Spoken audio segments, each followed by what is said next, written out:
حضرت مولانا روم رحمۃ اللہ علیہ فرماتے ہیں، چوں خدا خواہت کے پردہ کس درد، چوں خدا خواہت کے پردہ کس درد، میل شندر تھا نہ یہ پھاکاں برد۔ جب اللہ چاہتا ہے کہ کسی کا پردہ کھول دے تو اسے پاک لوگوں پر تنقید اور ان کی شان میں گستاخی کرنے میں مبتلا کر دیتا ہے۔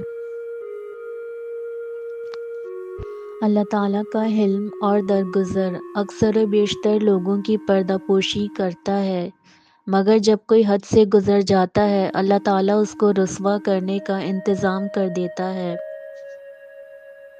جب اللہ تعالیٰ چاہتا ہے کسی کو رسوا و برباد کرے، ان کے عیوب کھول دے، انہیں رسوائی کے اندھیروں میں دھکیل کر واصل جہنم کر دے، ایسی صورت میں اللہ تعالیٰ انہیں پاک لوگوں پر تنقید اور ان پر انگشت نمائی میں مبتلا کر دیتا ہے۔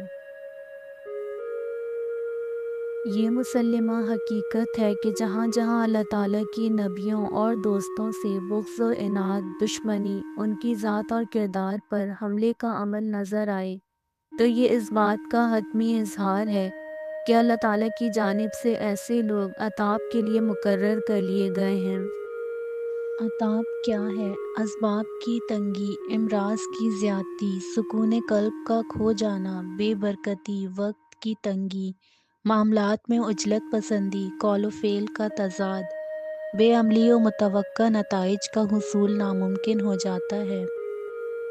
اس عطاب سے اللہ تعالیٰ کی پناہ ہی خلاصی دلا سکتی ہے، اور اللہ تعالیٰ کی پناہ اہل اللہ سے تعلق کی رسی کو مضبوطی سے تھامنے سے مشروط ہے۔